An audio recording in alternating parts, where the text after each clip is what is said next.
certains, la menace d'expulsion amène aux actes les plus désespérés. C'est le cas de ce ressortissant iranien qui menaçait de se suicider en se jetant du haut d'un immeuble de la cité administrative de l'État hier soir à Bruxelles. Dominique Dussart. Il s'appelle Javad, il a 24 ans et il est accroché dans le vide au 31e étage de la Tour des Finances. Le matin même, cet Iranien sans papier qui vit en Belgique depuis 6 ans a reçu l'ordre de quitter le territoire et il craint d'être renvoyé en Iran. Quand ils ont fait en 2003 grève de faim à l'ULB, il a participé. Il a eu toujours des promesses qui n'ont jamais abouti à son objectif. Et puis il était dans l'église minime quand il y avait une fois occupation. Puis depuis le mois d'avril, il est toujours à l'église EPB. Et là, ils ont passé des grèves de faim. Vu la détermination du jeune homme, les forces de l'ordre et les secours se sont déplacés en nombre.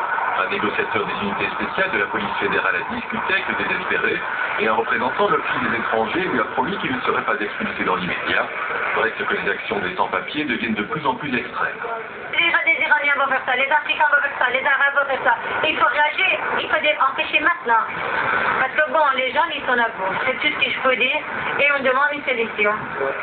Finalement, le jeune Iranien a accepté de rentrer dans le bâtiment, mais des actions comme celle-ci risquent de se reproduire, et la réponse à ce désespoir n'est pas facile à trouver, tant il semble difficile d'accorder une sorte de prime à l'action la plus spectaculaire.